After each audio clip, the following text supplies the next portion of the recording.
Kako izgleda jedan čas smeh joge? Čas smeh joge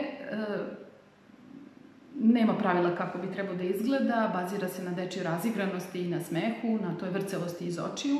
Postoje niz vežbi kojima pokrećemo smeh, vežbe ne moraju uopšte da budu smešne, poenta je da se probudi dete u nama.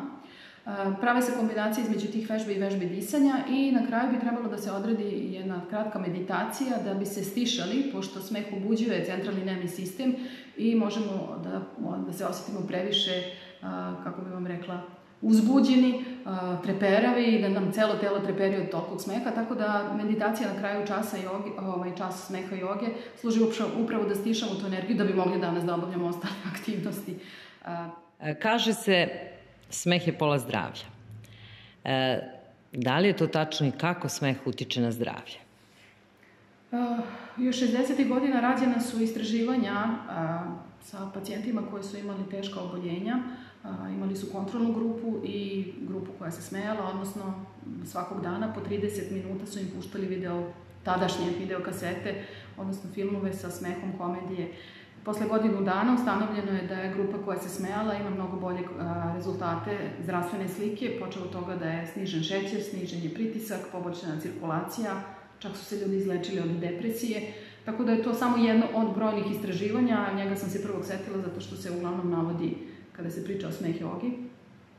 Pored toga, poboljšava se cirkulacija, bolje, kvalitetnije dišemo, a znamo da ćelije raka nastaju kada ćelije nemaju dovoljno kiseonika, pa mutiraju u ćelije raka.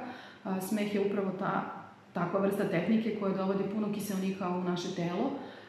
Samim tim se poboljšava cirkulacija, imamo bolje mentalne sposobnosti, zato što smo prokrvljeni i zato što smo bolje snabdeveni kiseonikom.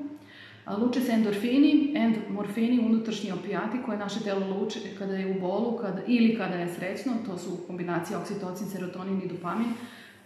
Svi hormoni koji se luče kada smo srećni, kada smo na suncu, kada jedemo čokoladu, znači jedite čokoladu.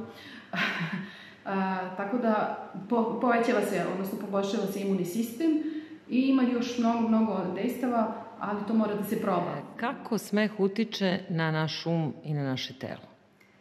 Postoji povratna sprega između naših misli i našeg tela. Svaka naša misao se odražava na telo, odnosno svaka naša emocija prouzrokuje određenu reakciju u telu. U smeh jogi koristimo obrnuti princip. Stavljamo telo u pozitivan, otvoren položaj da bi naše misli bile takve. Kako je disanje tokom smeha? U smeh jogi je akcenat na abdominalnom disanju, odnosno trbušnom disanju, gde se koristi moć dijafragme, mišiće koje se nalazi između grudnog koša i trbušne duplje, odnosno koje razdvaja organe grudnog koša i trbušne duplje. Pošto savremeni čovek pod stresom diše vrhovima pluća, to je ono ubrzano, nekvalitetno disanje, tu nema dovoljno razmjene kiseonika.